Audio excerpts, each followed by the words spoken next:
So, hello and welcome to episode 4 of Watch It Bro podcast. I am Tristan, And I'm Marshall. It's a pleasure to be back. yes, and we are people. And I'm not going to come up with something stupid to say, even though I just did. This was a fun one. We are doing My Cousin Vinny.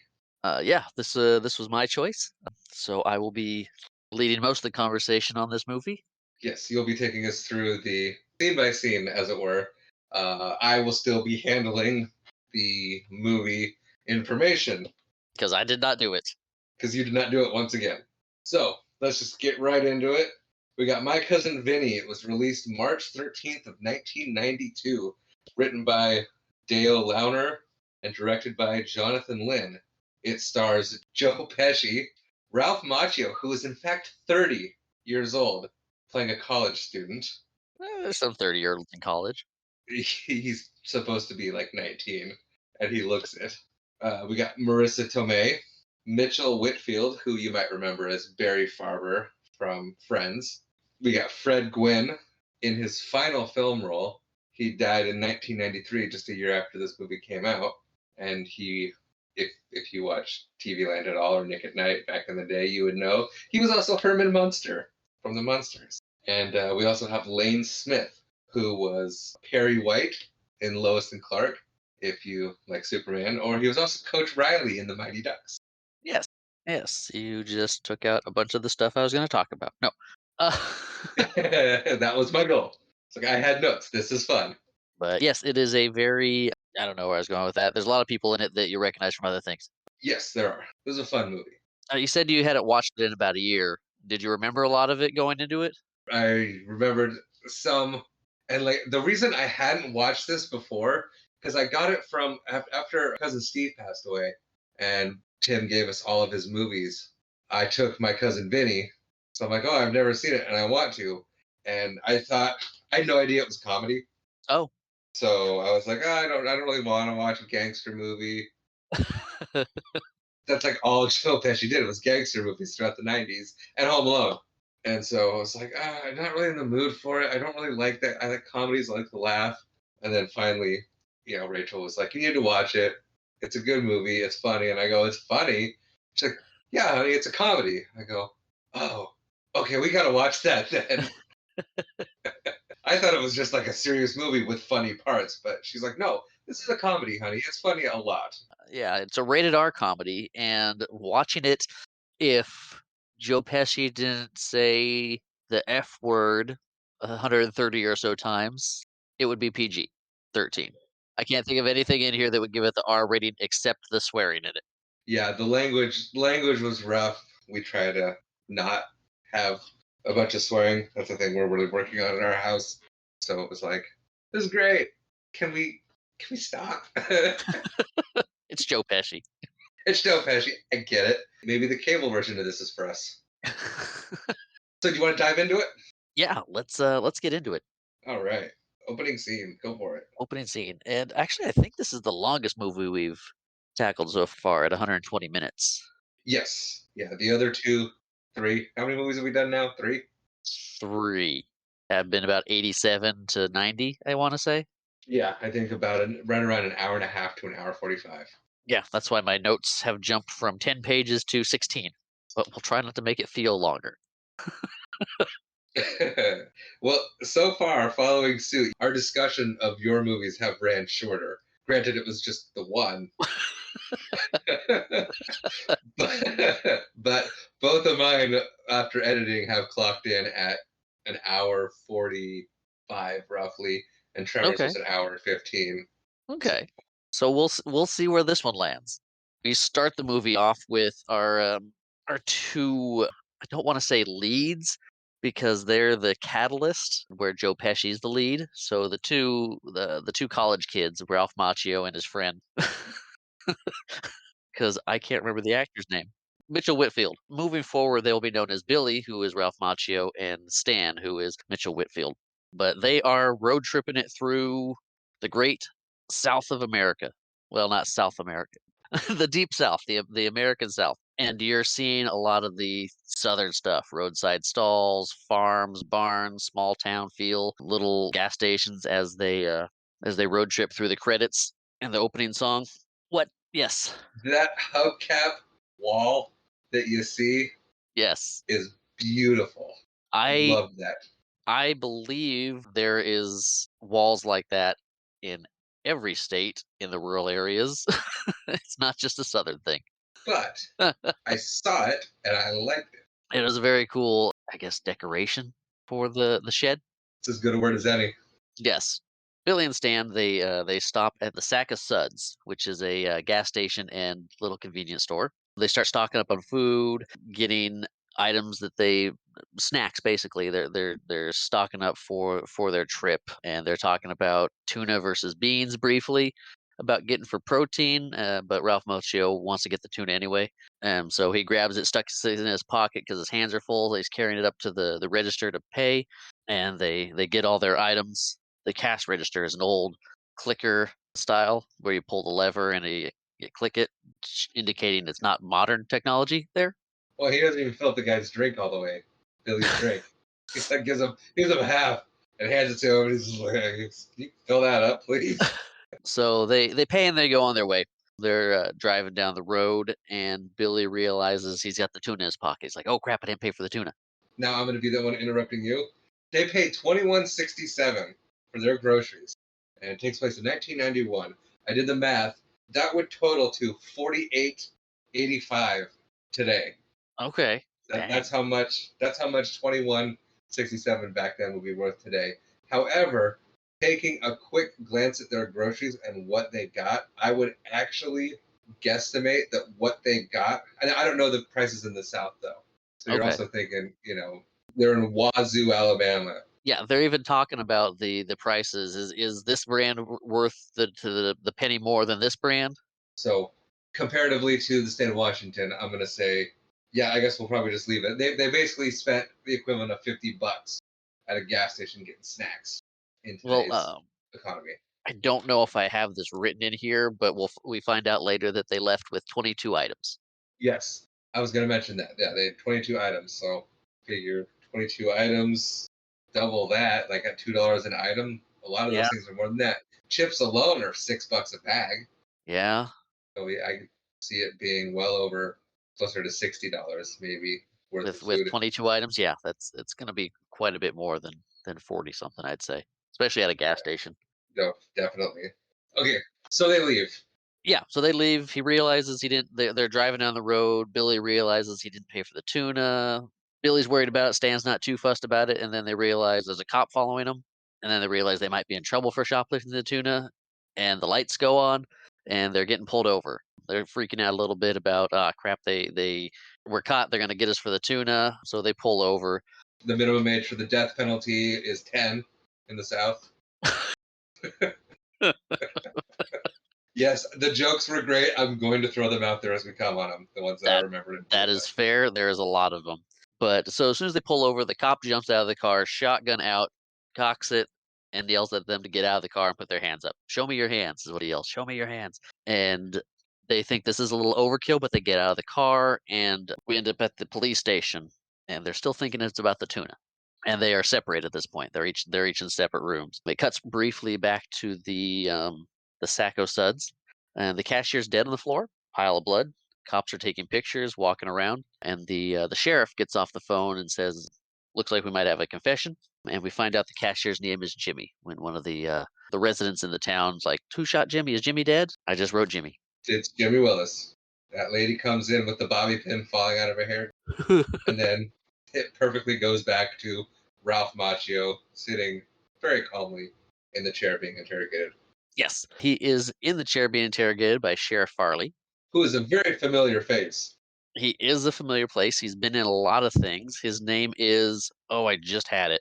Is Bruce McGill. He's in a lot of things, little cameo parts. One of the biggest things that I know him from or recognize him from is he played D-Day in Animal House. Yeah, I was going to say he was in Black Sheep. Okay. That's the most recent thing I've seen him in. So you watched Black Sheep recently? A couple of years ago. Uh-huh. You didn't get nostalgic after Tommy Boy? No, no, we Rachel and I have already watched Black Sheep together, and she's like, "That was good. Go, you want to watch it again?" She goes, "No." I think it was more of like, oh, so we'll watch this again, and she went, oh, you can. So they're being interrogated. So the sheriff is interrogating Billy. Sheriff Farley thinks Billy's going to confess to killing Jimmy and the robbery Billy's just talking about taking the can of tuna. So Billy's like, "Yeah, sorry, okay, let me write a statement or something so we can get this taken care of as quickly as possible." He just wants to move on, and no one's told him yet that it's a murder robbery situation. And then we cut to Stan being questioned, and they're talking about him being an accessory for what's going on. Why didn't he stop Billy from doing it? Hinting pretty aggressively that if Billy is found guilty, he will be getting the death penalty. Because he's over 10 years old. Yes. So finally, we're back with Billy, and the sheriff is like, "Okay, walk me through this." And Billy explains, and he's like, "Well, we're getting our stuff. I grabbed the tuna, stuck it in my pocket. We paid for the stuff, and I left." And he's like, "Well, when did you shoot the clerk?" And Billy pauses for a second, like, "I shot the clerk? What? I shot the clerk?" Questioning what the sheriff is saying, and then something happens, and the sheriff gets pulled out of the room, and Billy's freaking out, and he's pieced it together now that there's something else going on here, and it's not just tuna anymore. Right. It suddenly clicks for him. It's like, no, no, you're being charged with murder right now. Yeah, Stan and Billy sitting on their little bench together, handcuffed together. Stan still thinks it's the tuna can, and Billy's explaining that no, it's actually murder robbery. Yeah, no, you're not an accessory to petty theft. No, you're an accessory to this other crime. But that's when they get their phone calls. So they get pulled back, and they're trying to think of who they could call. Dan says his parents aren't available to take calls, that they're out of the country or something. But he doesn't make a call. Billy's the one that calls somebody, and he calls his mom, Goes, Ma. ma. Yes. So talking to his ma's saying that they don't have money for a lawyer, but there is a lawyer in the family, an attorney in the family, your cousin Vinny, which we got the name of the movie. We can end now, right? Right. I think every movie that we've done so far, they say the title of the movie in it.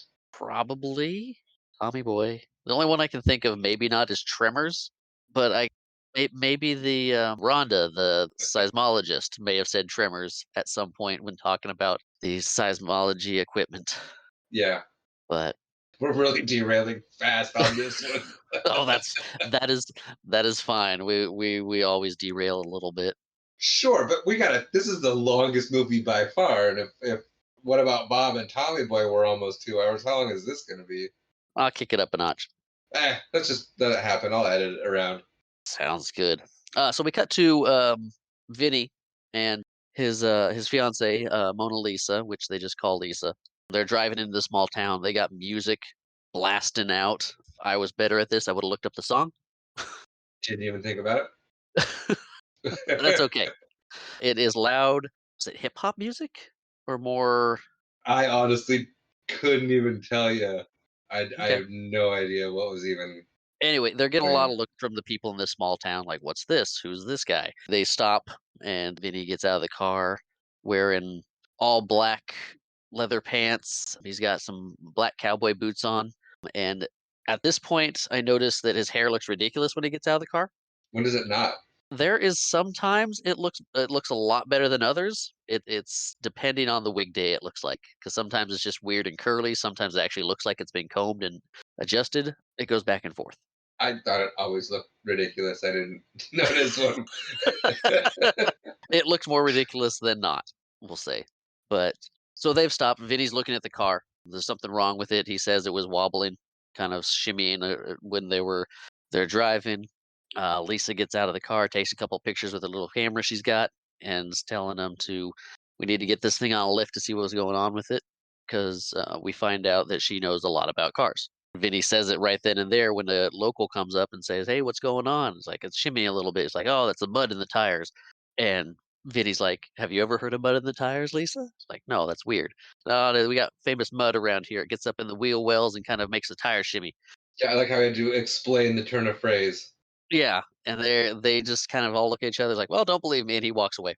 Yeah, it didn't really solve anything there. Nope, it didn't solve anything. Lisa's hoping that there's a Chinese place in town that they should get food at.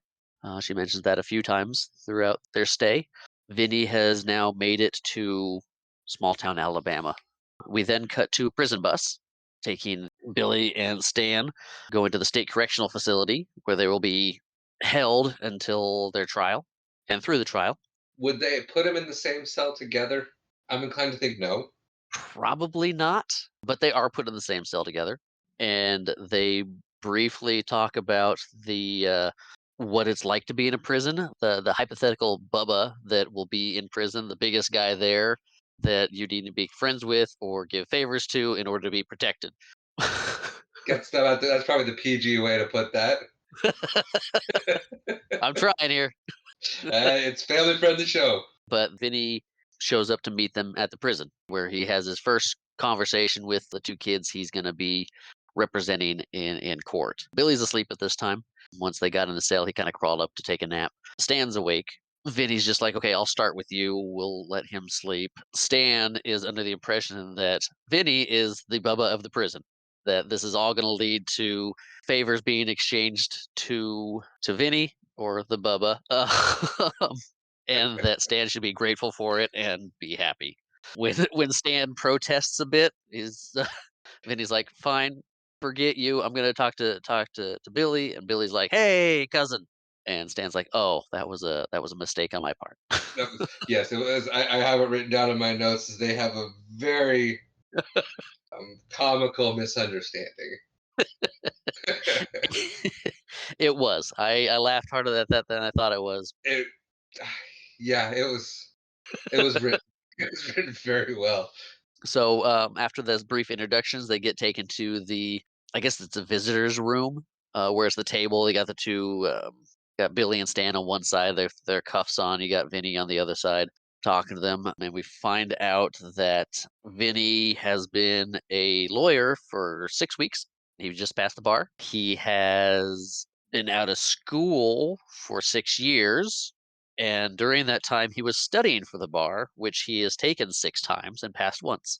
6 times the charm. He has not been in court. He has not been in trial. So this is his first go. Right. He's a slip and fall lawyer, akin to Saul Goodman from Breaking Bad and Better Call Saul. I'll say Troy McClure, but He's Troy McClure. I like that better. yeah, everything he's done so far has been, hey, this happened, let's settle out, and he's done a few of those settles over the last couple weeks as a lawyer, but nothing gone to trial yet. Stan and Billy are not confident. At this point, I'm not confident That's fair. as a watcher. This is when Vinny gets to meet the judge, and he is. I mean, if you've ever seen the Munsters or know who, So I actually looked this up, and Joe Pesci stands at 5'4", and okay, Fred Gwynne stands at 6'6". okay, so So yes, the judge is a big man. he's a big man in general, and then Yes, put him next to Joe Pesci, and you got a height difference of 14 inches between the two of them, and proportionately, I mean, you could just see Fred Gwynne's massive head.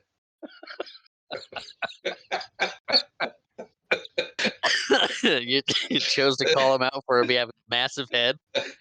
He played a Frankenstein's monster-esque kind of monster on the Munsters because he had a large octagonal, not octagonal, but oblong head.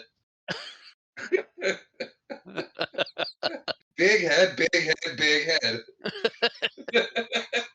Got my Chandler quote in there. But he's meeting the judge to be approved to practice law in this state and do this trial because he's a New York attorney.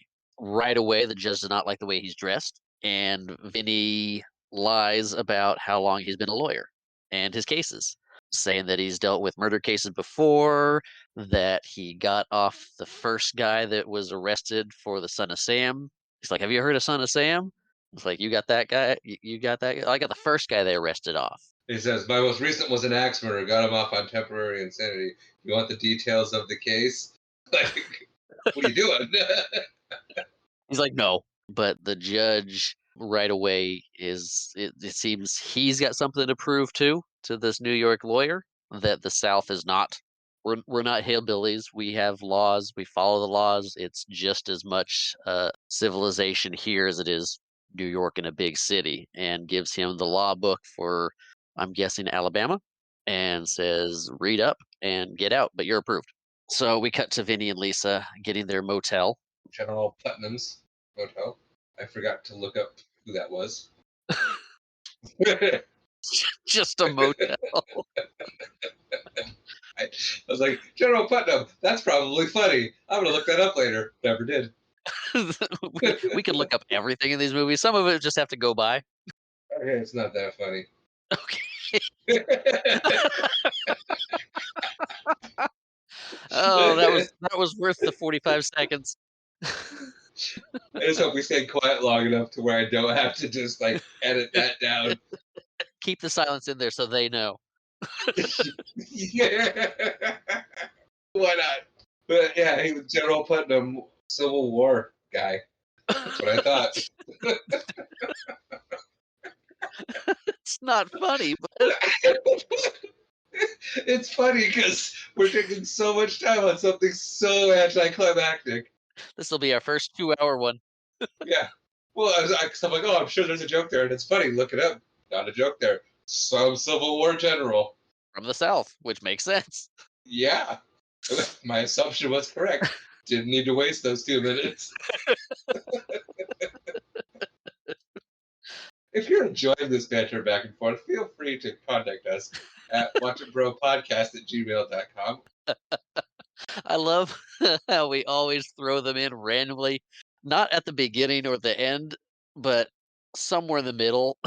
It's like, here's how you contact us. Also, spoiler warning. Yeah, right. But on our What About Bob episode, I had to edit out all of my Twitter plugs because I got our handle wrong. Did you re-record it and stick them in? Nope, didn't want to do all that work. Just took them out. Let's see. We are at the motel. What was it again? Putnam. The General Putnam Motel. Motel with an M. But Vinny's studying late at night until I think the clock says 3 something before he shows him in bed. And then you get a loud whistle just ringing throughout the town, basically, about 5:30 a.m. That wakes them up, so they end up going to a diner for breakfast. They ask the man behind the counter, "What's the deal with the whistle?" He says, "It's for the sawmill. It lets people know when to get up." It works. Yep. So they look at the menu and they decide to get breakfast, 2 breakfasts, which is 1.99 each. And they show the menu and it says breakfast 1.99, lunch 99 cents, and dinner 2.99. I loved this bit. I thought it was great because they're sitting there and they're looking, and she's like, "You think breakfast?" He goes, "You think?" And then it shows, yeah, breakfast 1.99, lunch 2.49, and dinner 3.49. Ah, I paused it. that's good. I just made it up. Oh yeah, no, I paused it and I wrote down what they were: 1.99, I knew 2.49. what breakfast was. I didn't. And judging for inflation at 2.5 times, Oh, you at 2.5 times. So this breakfast, because that's what it's called, breakfast. there's nothing else to it. It's great. Is let's call it $2. So 2.5. So breakfast is $5. That's still not bad. Five Yeah, bucks. but you can't get the $5 breakfast anywhere. No, no, this is a deal Your all day inflation math long. is wrong. Okay, so I'm basing my inflation math based on the dollar value. So Oh, the okay.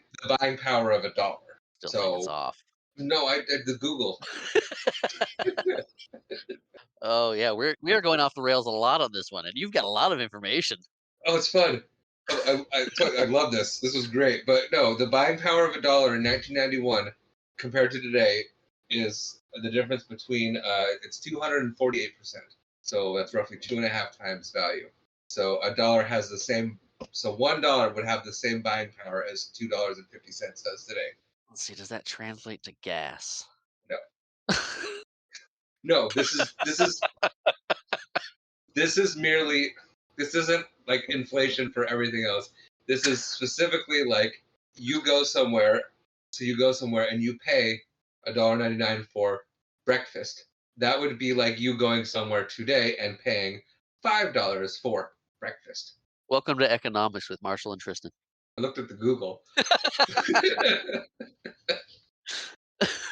Breakfast shows up. Before that, because I have this in my notes, that is a massive scoop of lard he throws down on the grill. Yes, he throws a massive scoop of lard on the grill. Vinny asks him if he knows about the American cholesterol crisis, and he does not comment and just keeps cooking. I'm sorry. How could I gloss over the lard? I don't know. So I was like, whoa. For breakfast. Yes, the breakfast shows up. It is 2 fried eggs, couple strips of bacon, and grits. Vinny and Lisa have never had grits before. They ask him what grits is. He says it's made from corn. They said they're hominy grits, and they talk about grits briefly, and then Vinny tries them. They talk about grits because Vinny is reluctant to eat the grits. And so he's stalling. But he still tries them. He does. We don't know whether he likes them or not after he tries them. He puts it in his mouth, and we cut to the courtroom. Yes, we do. To a bailiff with a very, very nice mustache. Yes, this is where we meet Jim, the DA. I really should have put his last name in here instead of just Jim, but I called him Jim the whole time. Jim Trotter the third, DA for. What county? I was looking that up. Starts with a B. Do you know what it is? No, it starts with a B. That's all I remember. Oh, okay. I'm going to look it up, though. Beaumont, Alabama. That is not accurate. Beaumont, Alabama. It was the first B name I thought of. I want the Mr. Beaumont. It's my second Fred's reference of the episode. Anyway, Jim Trotter the third, the DA for Beecham County, Alabama. This is Lane Smith's character from Mighty Ducks, as we mentioned before. No, he's the actor. He is the actor who was in Mighty Ducks. We're in the courtroom. The DA comes in, puts his briefcase down, starts getting things out, get his papers out. Vinny copies him. He looks over, sees him putting stuff on the table, so he puts his little bag on the table, pulls out a legal pad, puts his little case back together, and puts it as a side, as the DA does with his briefcase. Billy and Stan come in. They are sitting at the table with Vinny, and then the judge enters and asks, it's the courtroom scene. Bailiff says, "All rise for the honorable judge." Judge comes in. They all be seated. Judge looks at him and says, "How do you plead? Or how do your clients plead?" Vinny starts trying to explain what's going on. Yep, I wrote in my notes, not off to a good start. No, not off to a good start. He's trying to explain that they thought they were being arrested for stealing a can of tuna. The judge stops him and says, "I just want to know how they plead. Guilty or not guilty?" Vinny starts talking again, trying to explain. He's like, "Wait, I need you to tell me. Do they plead guilty or not guilty?" Vinny again starts talking, and he's stopped once again by the judge and says he's going to hold him in contempt of court if the next words out of his mouth are not guilty or not guilty. To which Vinny says, "Okay, I get it." And he says, "No, I don't think you do. You are in contempt of court now." To which Vinny says, "Not guilty," and goes back and sits down. Bail is set for Billy and Stan at $250,000, and Vinny's bail is set for $200. This is where we go to Vinny sitting on the bus with Stan and Billy on the way to the prison. And because we watch it with closed caption on, Yes. Vinny is actually whistling Dixie. That's awesome. Yeah, it was great. So yeah, Vinny's on the bus with them, headed to the prison because he's held in contempt. That's where he goes. Billy and Stan share a glance. They don't seem very impressed at all at this moment. We end up at the prison. Vinny gets bailed out by Lisa, and on their way out to the car, they're talking about the trial, talking about how Vinny doesn't have the process yet. He's still learning because he's a brand new lawyer. He's supposed to watch cases and learn by being hired by attorneys' office. So he's just saying, "Hey, I'm learning the procedures. I'm learning this as I go along." He doesn't know the what's going on.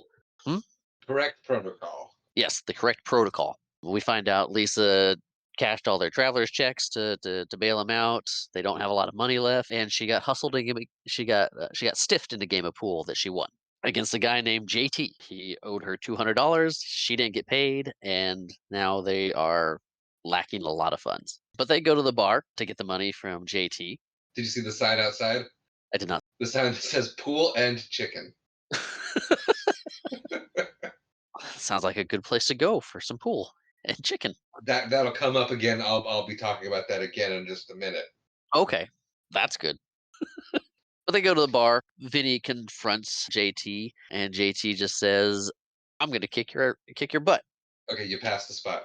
So they go in there, the record scratches, everyone stops and looks at him, and they see she points to JT. So you see JT and then the guy next to him that just full on one bites a friggin' drumstick. In my notes, that's not how you eat a drumstick. I'm sure some people eat them like that. Nobody. No. He eats a whole drumstick in one bite. I'm guessing he eats chicken there a lot and has had practice. It's just yucky. So yeah, Vinny Vinny confronts JT and says that he owe Lisa some money, $200, and JT says, "I'm gonna kick your butt." And Vinny goes into lawyer mode and offers a counter proposal that if he kicks JT's butt, then does he get the money? Yeah, it was great negotiation. They banter back and forth a little bit, negotiate, and the terms are as such. JT kicks Vinny's butt and keeps the money. Vinny kicks JT's butt and gets the money. But Vinny wants to see the money first because he doesn't think JT has it. And JT says he has it. He goes, well, then show it to me. Yeah, yeah. He's like, he wants to see the money, and he's like, "Well, I can get it." It's like, "Okay, you can get it." And then they leave the bar. And as they're leaving, he sees a guy standing with a neck brace on. He's like, "What happened to you?" He's like, "I fell." It's like, "Did you fall at work, or is it at home, or somebody else's house?" Trying to see if he can get a new client. Yeah, he's like, "Oh, I fell at home." He's like, grumbles a little bit and heads out. We get cuts back to Stan and Billy talking about Vinny having an argument. Billy says they need to give him time, give him a chance, that he'll do good. And Stan's like, all right, fine. We'll give him a chance. We'll see how he does. It's wasn't a great first showing, but we'll give him a chance." Back to the hotel, we get Vinny and Lisa arguing about a leaky faucet in the bathroom, which, I mean, it's a cute scene that shows their relationship, the banter they have, her talking about how she fixed it with a wrench, the faucet must be broken, and he's like, "Well, I'm hearing it, you must not have done it all the way, and it's just a broken faucet." And it leads to them having some whoopee. I was going to say that was their foreplay, and we could have just left it at that. But no, let's stick with Whoopi. You know, I'm going to keep that in. At least, Hey, it is a acceptable term from the 60s and 70s on game shows. yes. Nowadays, they just say intimacy. It leads to intimacy. Oh, yeah, intimacy. That is a good one. Yeah. So it cuts for the night, and we move to the courtroom again. And this is where we get, I think this is the arraignment, where they decide whether they're actually going to go to trial based on what the witnesses are saying. So first on the stand is Mrs. Riley, an older woman, and she said she heard the gunshot, saw the two boys, Billy and Stan, run out of the convenience store, jump into the car, and drive off. Next, we go to Mr. Tipton, who's on the stand, and he said he was making breakfast. And a little bit later, he heard the gunshot, looked out the window, and saw Billy and Stan drive off in their car. Next, we go to Mr. Crane, who was on the stand and said he saw them jump into the car, speed away, swerving all over the road. But then we see Sheriff Farley on the stand. He reads a statement of Billy saying, "I shot the clerk." All these four people that have been on the stand have had the DA talking to them. Not a lot, just standing there like, "And then this?" And they're like, "Yeah, this thing." So we cut to the judge who says the trial is set for next Monday at 10 a.m. or this coming Monday. So over the weekend, basically they have it's like 4 to 3 days away at 10 a.m. The judge hold Vinny in contempt of court again because he did not dress properly for court. Like he had mentioned that he needs to, since he didn't like his clothes, he has to dress appropriate for court. And he's like, "You were serious about that?" So we're back on the bus, and Vinny's sitting there with Stan and Billy, and Stan's like, "You didn't ask them any questions. What are you doing to us? This we could have avoided trial if you had done your job." He's like, "We're in the South. We're New Yorkers. This was going to go to trial no matter what." Vinny's still getting his footing, so he's just brushing stuff off at this moment. So Lisa bails Vinny out again, still talking about learning the procedures and the protocols. But they do get a new place to stay. The 5:30 whistle was not doing it for Vinny. I mean, he was up reading till 2 to 3 in the morning the last couple nights. Whistle waking him up at 5. He's not getting good. He hasn't got good sleep. So they got a new place to stay inside the hotel. Vinny confesses to Lisa that he's nervous, he's scared. He's this is big. I mean, his cousin could get executed because of this. This is a huge trial. He's not exactly sure what he's doing, but he's trying to piece it together. He's just Flying by the seat of his pants yeah, flying by the seat of his pants and sleep deprived. and gone to jail twice. Yep. Then around 5-ish in the morning, there's a bunch of pigs next door being wrangled up into a big truck to be taken probably to slaughter. Vinny's standing on the balcony looking at it, and he's just fed up and he's up for the day. So, new hotel, not another good night's sleep. We cut to Stan and Billy who have been talking. Stan convinced Billy to talk to the public defender after the last two court interactions with where they've got to witness Vinny working. They've decided that they're going to talk to the public defender, Mr. Gibbons. Stan meets with him without even Not seeing his Vinny that day. What? right. And has Mr. Gibbons been in anything? I recognized him from Short Circuit. Really? Yes. When was the last time you saw Short Circuit? Yes, I'm derailing right now. Few years ago, but he worked for Nova. Anybody who recognizes Short Circuit. Anyway, So yeah, so Stan meets with the public defender, not even seeing Vinny that day. Billy goes and says, "Hey, we're gonna go with this public defender. Sorry, you're not cutting it." And Vinny tries to convince Billy to stay with him, and talking about how their case, the whole thing that the defense is doing is building a case, and they got to build their case one brick at a time. They got to get these bricks of evidence that look perfect and look shiny, but if you look at them at the right way, they're paper thin because you guys are innocent. If you just hit these bricks right, they're going to collapse down because they don't have the foundation of the actual truth being there behind it. So that kind of makes Billy be like, "Oh, you do kind of know what you're talking about. You've got our best interest at heart." And he's like, "Hey, just let me talk to the first witness, and if you don't like me after that, then you can send me on my way. I'll go happy and let you use the public defender." So Stan and Billy reunite back in their cell where Billy says he's gonna give Vinny one more chance to talk to witness, and Stan's like, you gotta be crazy. This guy doesn't know what he's doing. He's brand new. And he's Billy's like, family wedding we had where one of the entertainers was Alakazam, a magician, and Vinny was just every time the guy did something, Vinny's like, it's in your pocket. He's palming it. There's a mirror under the table, just picking up every little thing, and he's like, we just need to give Vinny a chance to get going, and he can do this for us. awful thing to do to a magician anyway. You hire this guy for the wedding, and Cousin Vinny's there like wrecking every single trick. Yeah, there's a spring in the middle. The thing came apart, and now you're putting it back together. Yes, to do that to a magician, it's not great. But Billy made the point that let's give him this last chance to examine one of the witnesses and see where we can go from there. Vinny heads back to collect the $200 from JT. Oh yeah, that's right. Yeah, I wasn't sure if like he went back to go get the money from him, or if he just like was on his way somewhere and just happened to run into him.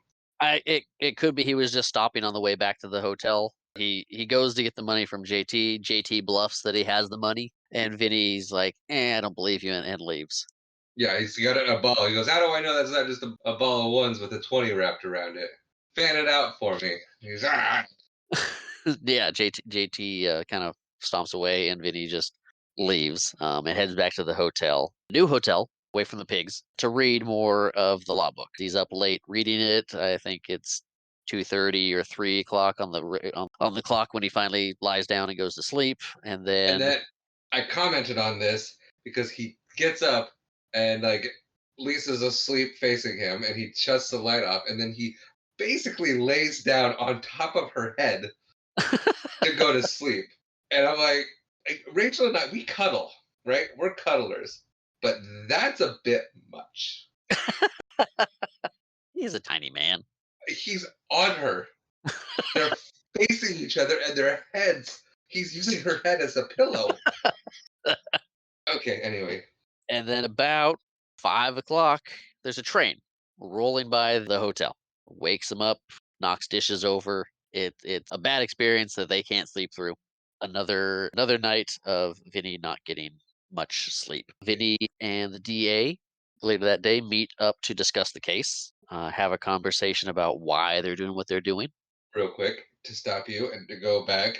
As they're leaving, he meets with the clerk and says, "There's a train coming through at 5 o'clock in the morning."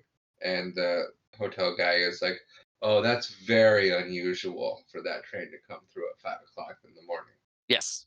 Yes, the clerk does yes, the clerk says that, and Vinny's like, "Okay, thank you." He just had to know. And this is when he goes to meet the DA, where they discuss the case, but they have a conversation about why they're lawyers, why they're doing what they're doing. And the DA, Jim, talks about how he used to make a lot of money defending scumbags and lowlives, getting them off, but he built a conscience and he feels a lot better at night. He's not making the money he used to, but he's helping get innocent people off as this different type of lawyer, or making sure the bad people are in jail. He's putting the guilty behind bars. Yeah, he's doing the right thing versus trying to get these people out of jail that really should be in jail. And then Vinny talks about why he's a lawyer, how he became a lawyer, that he got a BS speeding ticket or traffic violation ticket that he knew was nothing. So he got the cop on the stand and it just berated him with questions until the cop said, "Fine, fine, you're right. I was wrong. I was just writing you up for something that you really didn't do." And the whole time, the judge that was proceeding over this kind of laughing and chuckling and liked Vinny's moxie and took him out to lunch and talked him into being a lawyer, going to school. And Judge Mallory was the one that convinced him to be a lawyer. And 10 years later, he passed the bar and was a lawyer. He got there. The DA says he feels good about the case, but wishes there was a murder weapon. And then he invites Vinny to go hunting. And Vinny sees this as a great opportunity to get some information from Jim about their case. So he's talking with Lisa's like, the DA, he just won't give me the information. I got to coax it out of him. I got to butter him up, see if he'll give me any hints, see what they have, what they know. And Lisa's like, "So you're gonna go hunting and do this? You're gonna kill an animal? You're gonna kill a deer? You're gonna kill a rabbit? You can do this?" And they have an argument about hunting and how it's wrong to to hunt and how she doesn't think Vinny can kill a deer. And and how would you feel about being a deer, drinking a water, and then getting half your face blown off? Yeah, she was really good in that little speech there. I mean, Marissa Tomei has been killing it the whole movie. Like, Yes. let's be real, she's that character through and through. It's awesome. Yeah. So their argument just kind of ends. They go their separate ways, and we cut to Vinny in the truck with Jim, headed to go hunting. And in the smoothest of fashion, Vinny's like, "I would sure like to get a look at all your files." Just comes right out. He just comes right out and saying he doesn't butter him up or anything. But Jim picks up his car phone, which he has a car phone because he was a very well paid lawyer and still is because he's a DA for the county. He picks up his car phone, calls his secretary. He's like, "Hey, Vinny, do you got a scanner copier you can use?" And Vinny's just kind of shakes his head. He's like, "Oh no, don't worry about it. I'll have my secretary copy it over and get you the information." We don't really see anything of this hunting trip. It just cuts to back to the hotel room. Vinny walking in with his big box of files from the DA's office. He's like, "I got the files. I did the thing." And meanwhile, she's reading his lawyer book. Yes, she's reading the law book. So he's bragging about getting the files, how he smoothed them over, he did the thing, and she's like, "Oh, that's great. You know what? They have to give you the information. It's called disclosure. You can talk to the witnesses." And she's been reading the law book, so she's like, You get this information. They can give you the information. They can't hold it back from you. You can talk to the witnesses. You can go to the locations. It's No, you're not they allowed any didn't surprises. right, not any surprises. They didn't teach you that in law school. Yeah, just dig it in. But to be fair, he did get access to the cabin. True. He's like, "Well, he said we could use his hunting cabin when he's done with his hunting trip for the weekend, because the trial starts Monday, so this is the weekend." So he didn't actually go hunting. Yeah, I guess he didn't go hunting. He got the files like, "Oh, I got to prep, sorry," and bailed on the whole hunting thing. So, and at this point, Vinny goes to talk to the witnesses. These clips go by very briefly. It's just a few seconds. Vinny's talking to Mrs. Riley. He's like, "How many levels of thickness have you gone through in your life. He's talking to Mister Tippin, and he's like, "So what did you have for breakfast?" He's hanging out with Mister Crane briefly. He's like, "What's all that brown stuff?" And then takes a picture with Lisa's little camera. And then we're back at the hotel, and the train goes by again at 5 a.m., waking him up. So he goes down and talks to the clerk, and he's like, "You said this was uncommon for the train to come by at 5 a.m." He's like, "Yeah, it usually comes 10 after 4." Great gag. I saw it coming a mile away. Like the first time I watched it, like Rachel didn't even remember. She's like, 5 o'clock. He lied to you, and I go, no, it usually comes at 4. Yeah, And then we get to that part, and I'm like, see, 10 after 4. I knew it. That was just kind of a lob. Great yeah, joke though. It landed so good.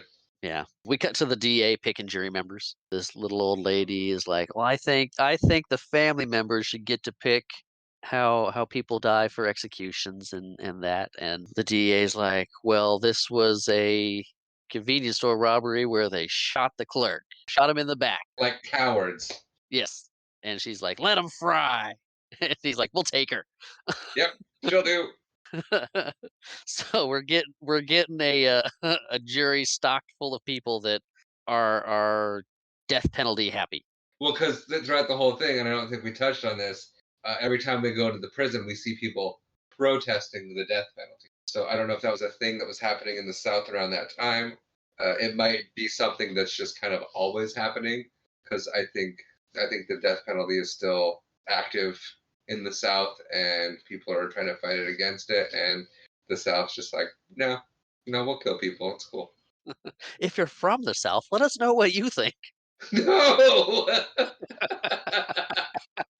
Okay, you can cut that out.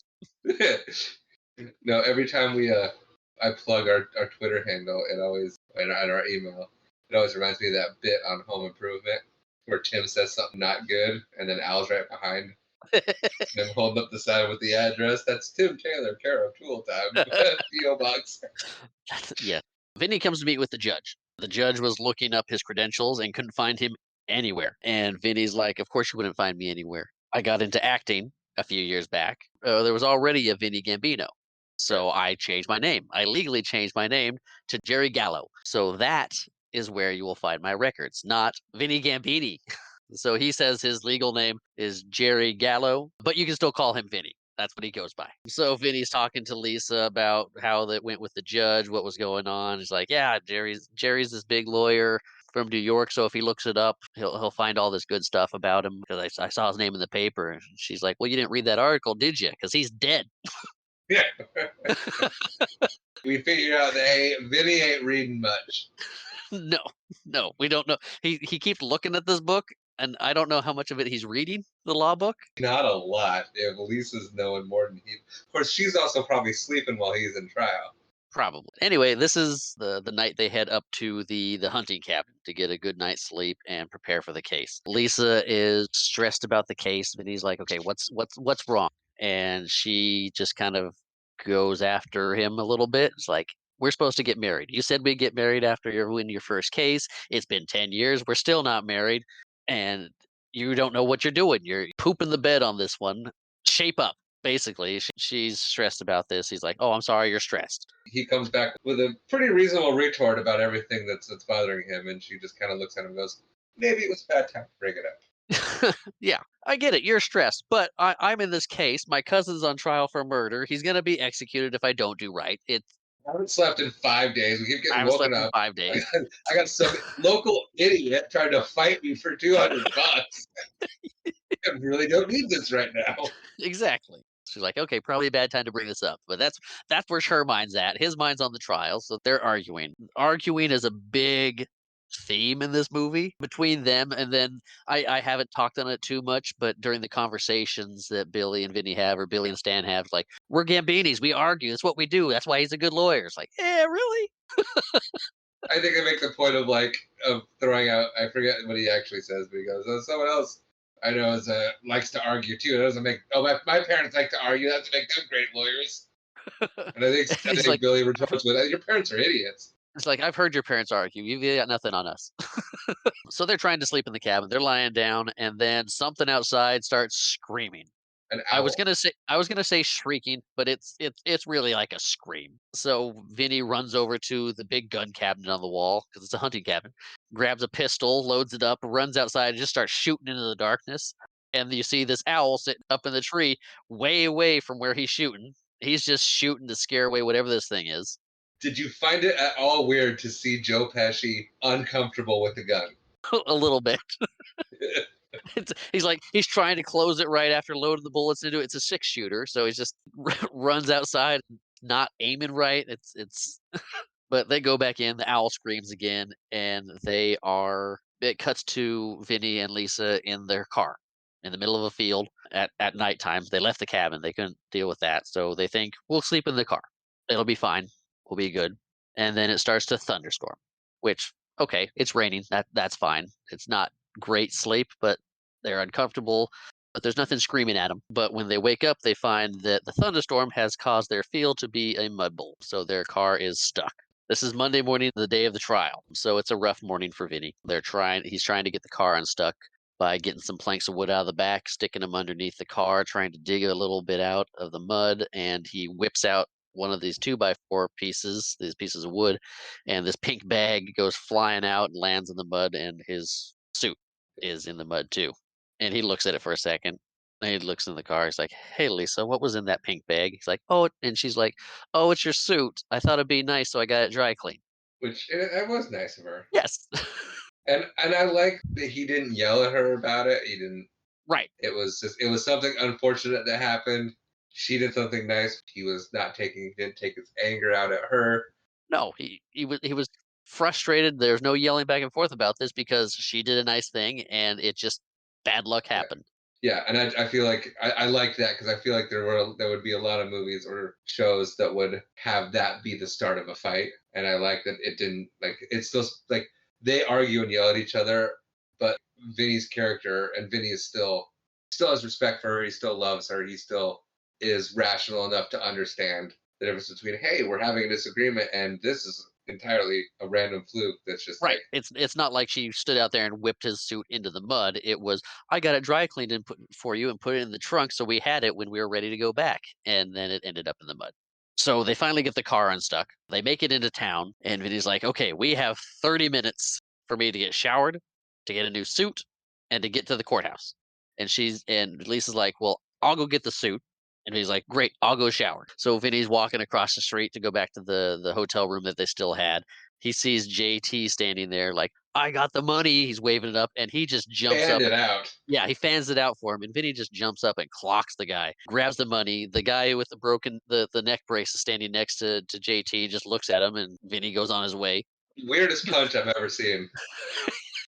Yeah, well, JT is a good foot taller than Joe Pesci too. So you see Joe Pesci. I don't even know if it was Joe Pesci who did the stunt, but this guy just gets launched up basically out of the screen. Punching someone under the jaw like that at that angle, the way he'd come up for that, as sloppy and as weird as the punch looked, yeah, that's a one hit KO if you're landing it the way he did. Yeah, so he knocks him down, gets the $200. Like, okay, things are going right. Lisa gets to the store that sells suits, and it's closed because of flu. The whole store. The whole store. The store's closed. Just looking around and sees a secondhand store across the street. She's like, well, okay. So she goes over there and gets a suit. So everybody's in the courtroom waiting. Benny's late. The 30 minutes didn't equate to what he'd hoped. We don't get an idea of how late he is. I'm gonna say 15 minutes, maybe 10, 15. So he's got his new maroon tuxedo from the secondhand shop. It's a bellhop uniform. That's fair. You can call it a bellhop uniform. It doesn't have the little hat. I don't think he would dare wear the hat. So yeah, he shows up in his little in his little suit. No, he shows up. He goes, kind of storms over. He's upset because he knows he's late, and is He's done at this point. He is just over this string of bad luck. yeah, he is not happy. And he sits down, and the judge looks at him and says, "Are you on drugs?" The back and forth between the two. He's Uh, like, "Are you mocking me with this suit?" He's like, "No, no, I'm not no, on." here's what happened with this suit. Fell in the mud. The whole store is sick with the flu. So You don't have a 24-hour dry or an hour dry cleaner. The whole store at the suit shop had the flu, so that was closed. So my only option was the leather jacket that I know you don't like, or this suit that we got at the secondhand store. And since I knew you didn't like that, I went with the suit. And then, That's when he he's, says, "Are you on drugs?" I'll hold you. I'm gonna hold you in contempt. He goes, what else is new? Yeah, or no, he goes, there's a. there's a surprise. He's like, "What'd you say?" He's like, "What?" They go back and forth briefly, and the judge kind of drops it, but he's got a grumpy look on his face. It's his third time going into contempt. Like, what more is the judge gonna do to him at this point? So the DA presents the case of the evidence. He's like, the evidence will show that at 9:30 a.m. on January 4th, which I had no idea this was in January. I thought it was midsummer. Oh, so did I, because at 5 o'clock in the morning, and when the steam thing goes off, it's bright as day through the window. So I'm like, oh, gotta be summer. We had this conversation with What About Bob, didn't we? If you live in Alabama, can you tell us what time the sun comes up during January? You can write in at watchitbropodcast@gmail.com or on Twitter at watchitbropod. Thank you. Has anybody reached out yet? Are we done this yet? We don't have enough episodes out yet, do we? Not yet, no. Okay. So yeah, on January 4th, Stan and Billy were seen getting out of their green 1960 Buick Skylark convertible with a white top. They entered the sack of suds in Wazoo City. Just after they entered, there were gunshots heard by 3 eyewitnesses that saw the 2 defendants flee the sack of suds moments after the shots were heard. They jumped back into their car and drove away with great haste, that they had admitted to and recanted shooting the clerk. They are taking the "I shot the clerk" question when they were getting questioned earlier as him saying he shot the clerk. So Jim the DA talks about the truth and how the evidence it's the jury's responsibility to see the truth, and that Billy is being charged with murder and Stan is being charged for accessory to murder, and he knows the jury will do the right thing. He's got his good opening statements, a nice little speech. Everything was laid out, and he goes and sits back down. Vinny is napping. He's got his head kind of down and snoring softly, and Billy bumps him, and he gets ready for his opening statements, to where he walks over to the jury and says, "Everything that guy said is BS. Thank you." And goes and sits back down. The judge tells the jury to disregard everything but the thank you. Because that was not argumentative. Correct. And Stan's not impressed. Calls him a putz. And then it is Stan's public defender. So Stan didn't give Vinny the second chance. He went with the public defender and had him there. Where Billy's like, "Yeah, I'll give my cousin one more chance," which at this moment doesn't look good for Vinny, No, no, it looks like the public defender is going to be the one taking over. So the public defender goes up there, addresses the jury, and very confidently, I might add. a very confident walk, looks at them and starts stuttering, mumbling, getting tripped up over his words, kind of like how I do during this podcast. Similar. But he's not doing well. He's having trouble articulating and keeps stuttering and not saying the right things or cutting himself up and saying, "Yep, that yep." Today, Junior. But he gets his little speech out that says that the boys are innocent. The evidence will prove that, and he goes back and sits down. And he's like, Stan's like, "What was that?" He's like, I'm sorry. I get a little nervous." He's like, "A little nervous." What about all the stuff we talked about? It's like, "I'm working on it." That had me and Rachel just rolling. That was so. Oh my gosh. I think that was Rachel's favorite part of the movie. Yeah, she loved it. So we move on to questioning now at this point, right? Yes, this is where we get our first witness. This is Vinny's chance that Billy's giving him to examine the witness. It's Mr. Tipton, the guy who was making breakfast, and he says the same thing that he did in the first thing, that he was cooking breakfast. A few moments later, he heard gunshots and saw the boys run out, jump in the car, and drive off. Mr. Gibbons goes first, the public defender. He goes to question Mr. Tipton and tries to get him on not wearing his glasses, because he has glasses. He's like, "You were not wearing your prescription glasses. You could not see these boys run out of there." And he's like, "They're reading glasses." This whole was just, it was so good. It's like, oh, you say you were 50 feet away. Do you think that's close enough to positively ID someone? And he goes, I do. You see him like just the reaction of this guy of like, oh, I wasn't expecting that. And then yeah, then he goes to the glasses and then It's like, "You weren't wearing your prescription glasses?" Like, they're reading glasses. He's like, "Well, tell me the color of the defendant's eyes."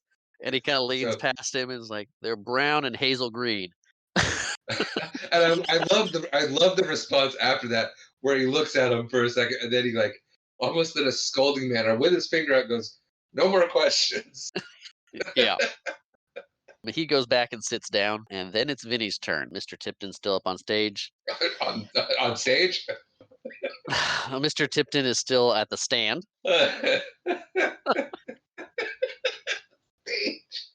Oh, Sorry. yes, he's still on stage. Still on stage. Mr. Tipton is still on the stand. Vinny goes to him and talks to him about what he was doing. He was making breakfast, the whole scene, how it played out. The boy, he heard the shots. He saw the boys running out. And Vinny's like, "So, what way were you facing them? Did you see them coming or going?" He's like, "They were walking towards me when they came to the convenience store, and as they were leaving, they were facing away from me." He's like, "Okay, so you had a better look at them when they were coming to the store from leaving." And he said, "About how long before you started making your breakfast to when you saw them came?" Like, "Oh, it was about 5 minutes," because he started making his breakfast, then he was eating breakfast when he saw them. And he's like, "Well, do you think it is possible from the time you started making your breakfast to the time you were eating your breakfast for the defendants, Stan and Billy, to go in, get their supplies, get back in the car, drive off, and then another similar car drive up, two more youths get out of the car, go into the convenience store, shoot the clerk, get in the car, and leave?" He's like, "No, no, that's not enough time. It's about 5 minutes. There's not enough time for that." It's like, "Okay, so what did you have for breakfast?" And Mr. Tipton's like, "Well, any good Southern, I had grits." And he's like, "Did you have instant grits?" Like, no self-respecting Southerner would have instant grits. You got to cook them on the stove. He's like, "That makes sense." He didn't like grits either when he got into town a few days ago, but he's been eating them. He likes them a little bit now. And he's like, "So why did it take you 5 minutes to cook your grits when it takes the rest of the grits eating world 20 minutes to cook their grits?" And there's a pause, saying it's like 20 minutes is a lot more than five. And so how is it that you can cook grits in 5 minutes when everybody else can do it in 20? He's like, "Well, I guess I cook fast." He's like, "You cook fast. Do the laws of physics change in your kitchen to allow water to enter a grit faster than anywhere else in the world?" He asked the question again, "Is it possible another two guys with a similar car had come in?" And he's like, "Yes, it is. It was probably longer than 5 minutes, and it's possible that that could have happened." And Joe Pesci's dialogue throughout all this is just phenomenal. His sarcastic, not just sarcastic, but his condescending tone is just it's the subtle condescending comments that he makes throughout this whole part. It's just so good. Once he gets the information, he's like, "I'm done with this guy," and goes back to sit down. Stan looks over at Mr. Gibbons and says, "You're fired. I choose this guy." So he wants Vinny representing him as well. And that's it for the day. Vinny's getting on the bus back to the prison and tells Lisa not to bail him out. It might be a better night's sleep than wherever they're going to end up that night. Optical flip, prison riot. Yeah, there's a prison riot. But Vinny's passed out asleep. Apparently, the sounds of a prison riot sounds like New York City at night. I didn't even get that joke.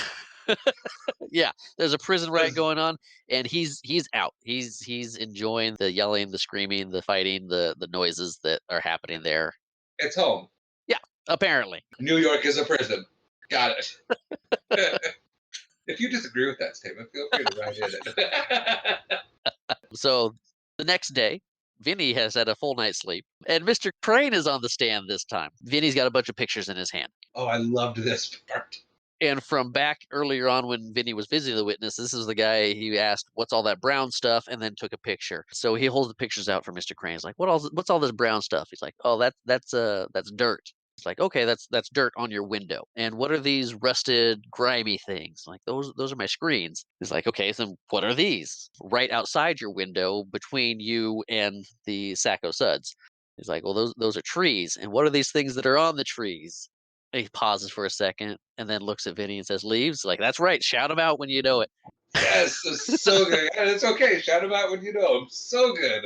And he's like, "And then what are these all these little things between the trees?" It's like, "Those are bushes." Like, "How many bushes you see there?" Like, about 5. "Oh, don't forget these two. 7. 7 bushes." He's like, "So through all the brown stuff on the windows, the grimy screens, trees and the leaves, and the bushes, you could positively identify that it was these 2 boys, or did you just see 2 people for about 2 seconds jump in a car and drive off that looked similar to their car? He's like, "Yeah, I suppose that could have happened." He's like, "I'm done with this one," and goes back to sit down.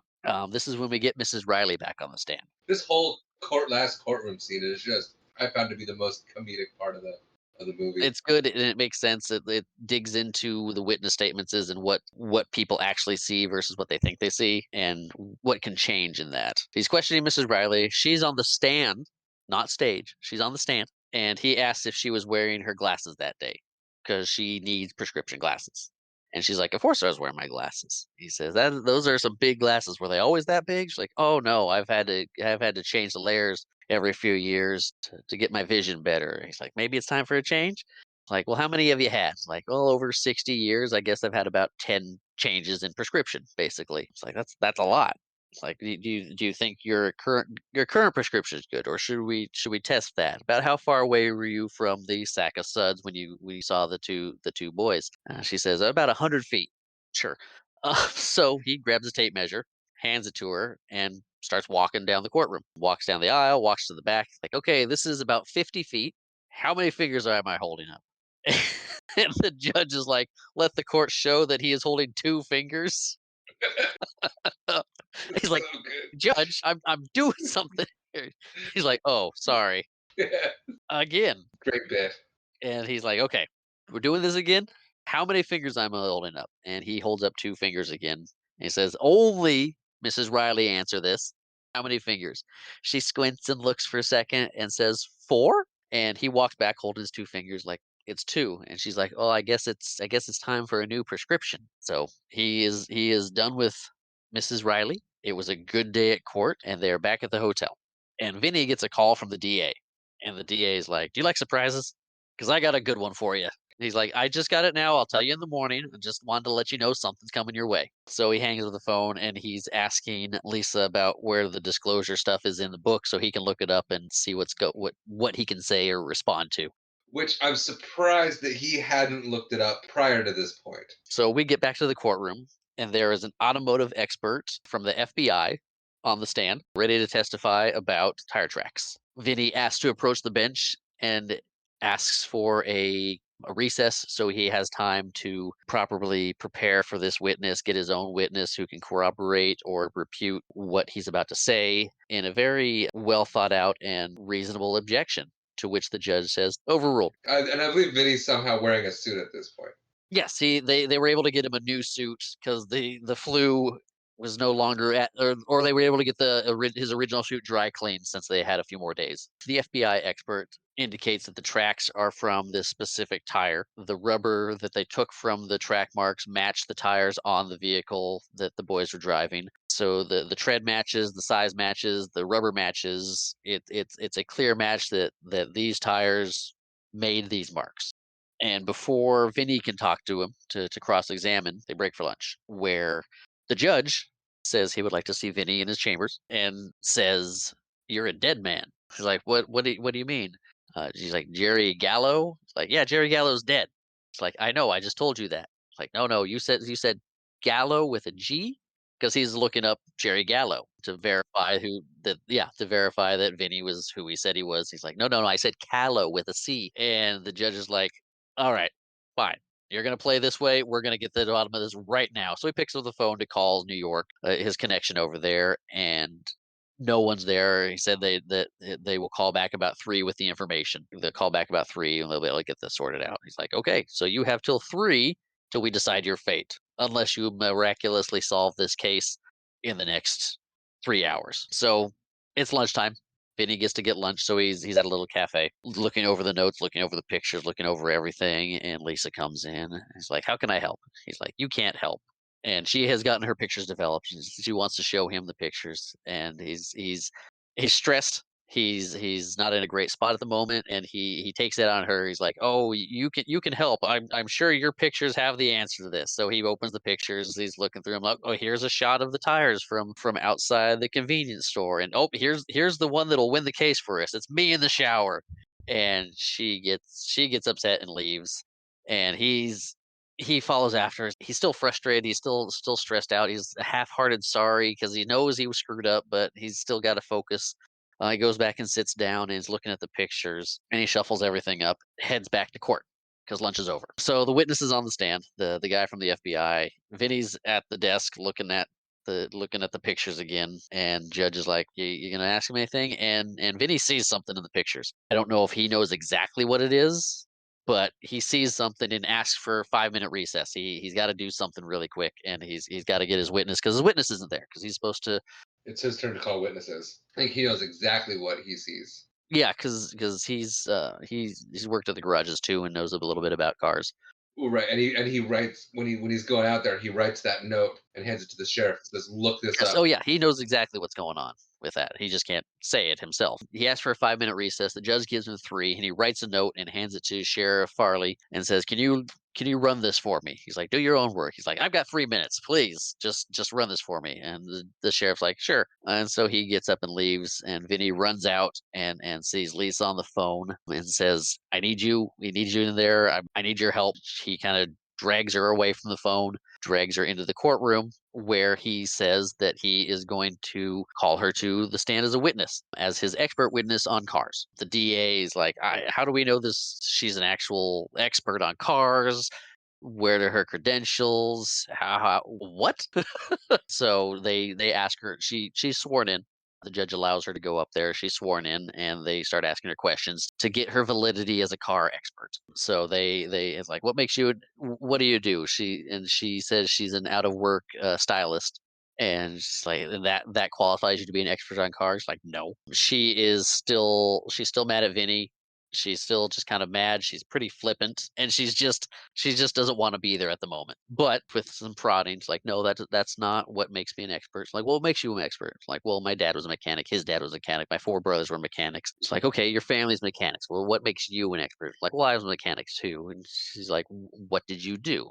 And she talked about how she did oil changes to rebuild transmissions, rebuild back ends, front ends. Is basically a mechanic too, working on these cars, which they're okay, but that doesn't. They get to the point where Vinny's saying we need to establish the validity of her knowledge of cars, not her ability to repair cars. So the DA asks her a question about the timing of a starter on a what is that, a 1955 Chevy Bel Air, and what would the timing be set to? And she says it's a stupid question, and they go back and forth like, "You can't answer the question." It's like, "No, it's a dumb question. It's a trick question. I can't be answered." Like, "What do you mean it's a trick question?" It's like, "Well, the 1955 Bel Air did not have the ignition timing that he's asking for. That didn't come around until 1962." And that part wasn't put in cars until 1962, but it wasn't in the Bel Air until 1964. And that model had a timing of 4 degrees past true, or yeah. We're not car people. We're not car people. I'm just trying to repeat what she said, but yeah, she called out the trick question, dropped a bunch of knowledge about the car in question and when it actually had the timing. She made him look stupid. And he's like, "Okay, she can testify. I'm happy with this." So Vinny hands her the pictures of the tire tracks, the ones from the actual crime scene photos and the photos that they took that he wants to put into evidence. Because the photos that he took is a longer shot of the photos and kind of shows the tires going over a curb. And the DA is like, "Yeah, I'll accept this into evidence. That's that he doesn't have a problem with it being put in because it's." He's looking at it as the same photo. They know where it's at. That photo is the key because it shows that the tires stay level, stay true, and go over the curb at the same rate and continue on. He's asking her, so he hands her the pictures like, "Could the boy's car have made these tire marks?" And she looks at it for a second, and she's kind of like, just looking at it because she doesn't know where he's going with this until she sees it, and she's like, "Oh no!" And at that point, you can see she's starting to get into it. She knows something that is going to win this case, basically. She gets to help. She gets to share her knowledge, and if everything goes right, it should go well. And so he's like, well, what about this photo is wrong and couldn't be made by this car? Well, the boy's car, the Skylark, has a fixed axle, and if it had gone over the curb like that, you would have seen tires on one of the sides going up on the edge where it would have um, c- physics. Again, we are not car people. She spouted off a lot of car stuff. Yeah, I don't even remember it all, and I Oh, didn't write it all down. It had independent rear suspension. yeah, the car that did it had a independent suspension, so instead of the fixed axle, that would account for the tires still being level instead of at an angle if it had the fixed tires, as well as the post traction feature, which in cars that have it, it allows, or cars that don't have it, you rev your car, you got one in the mud, you got one tire spinning, and the other one not doing anything because they don't they don't have the post traction. Again, not car people. I don't know a lot about this. I'm not even sure those were the right words, but you know what? We're assuming that you've watched the movie and seen it and are coming along with us, Yeah. and so you know what she said. One thing I didn't go over, which I don't know if I just missed it in the notes or just missed talking about it, when Vinny talked to the FBI expert on the stand, because he really had nothing to go on except the fact that the same tire. So the FBI expert said that the tires on the boy's car had to have been the ones that made the tracks because of the treads and the rubber match, but those are also the most popular size and the most popular tire at the time. So it said it's possible that another car with the most popular tire made those marks versus boy's car, but that's still circumstantial. So now we're back at Lisa saying that the Buick Skylark doesn't have the post traction, and it has the fixed axle on the back, but there were two cars that would use those type of tires that could have made those. One of them is a Corvette, which no one would confuse for a Skylark.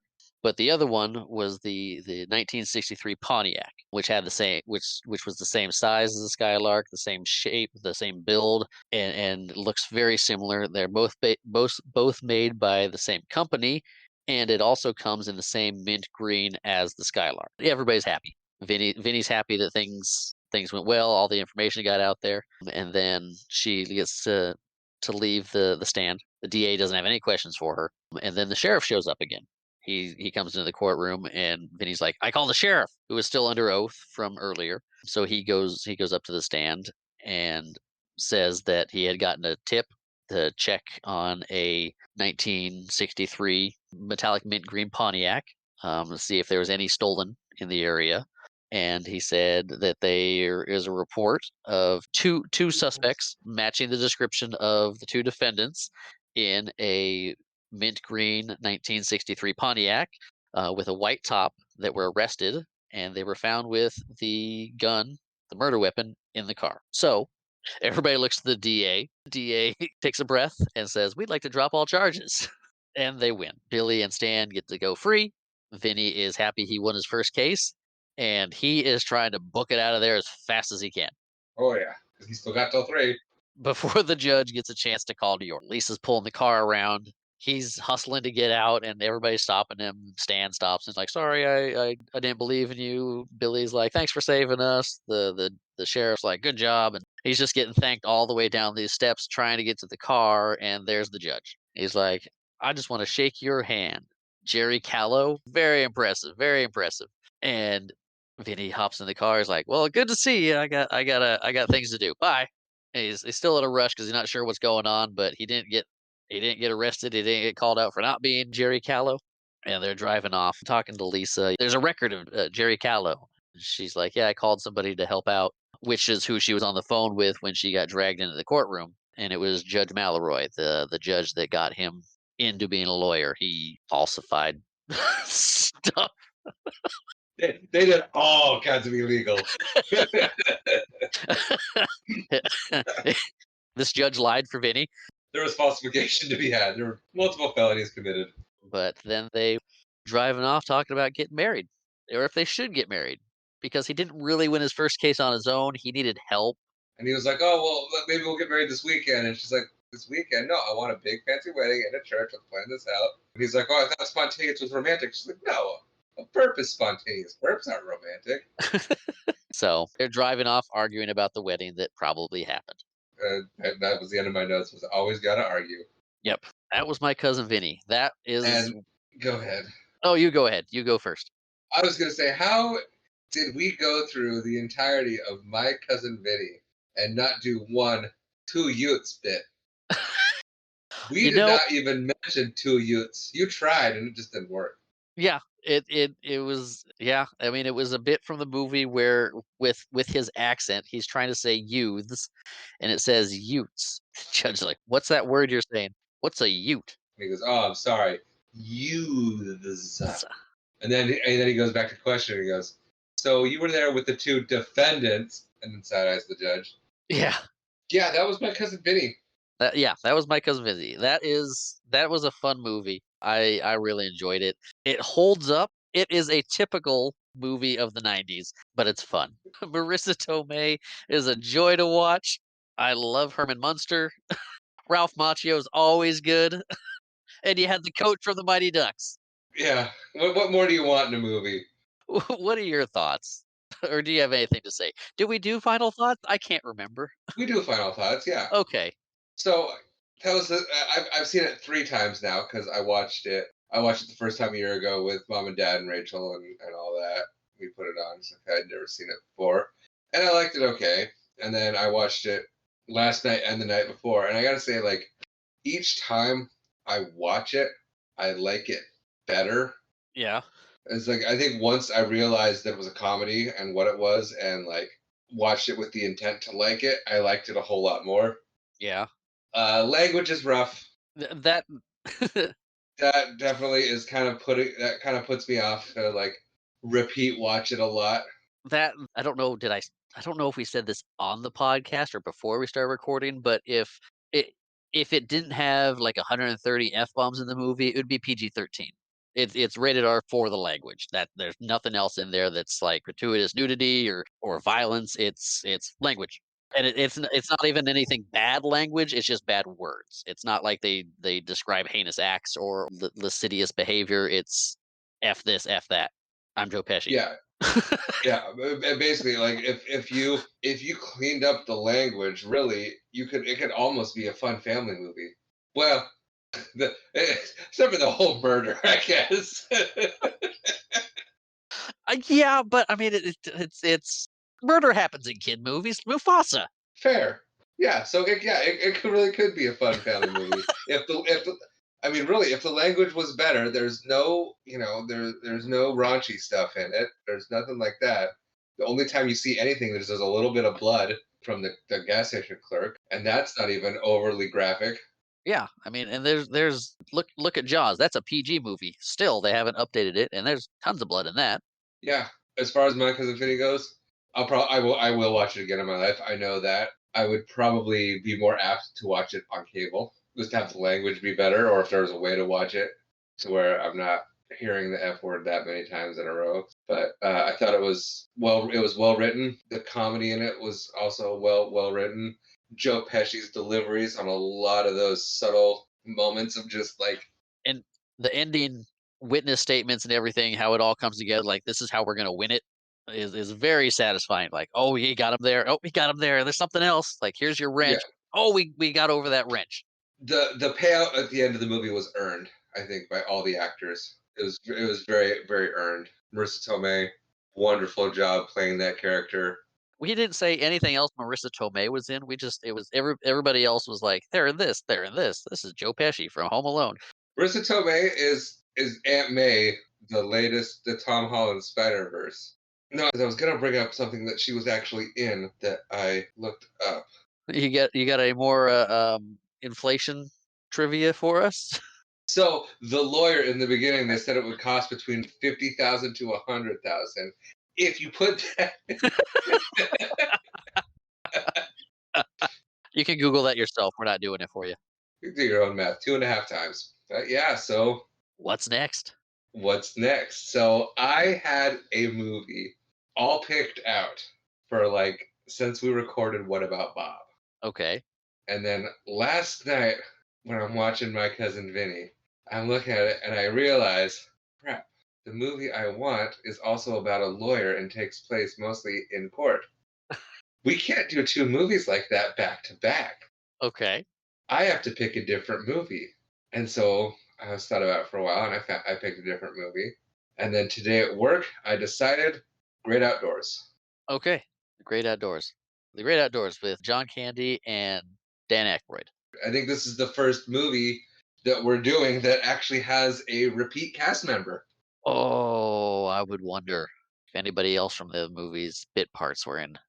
We got Kevin Bacon in one, so we should be able to tie everybody from the movies into Yeah, that will all eventually tie together within 6 movies.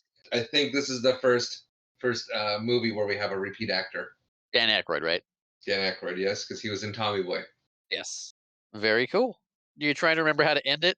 I can't remember how we ended. Thank you for coming with us on this adventure and breakdown of My Cousin Vinny. Our intro and outro music, as always, was done by Nihilor, that intro being Grace, that outro being Haven. If you would like to reach out to us, you can do that via Twitter at WatchItBroPod, or you can reach out to us through our email, which is watchitbropodcast@gmail.com. We look forward to you joining us next time as we take a look at the great outdoors. And as always, thank you for watching.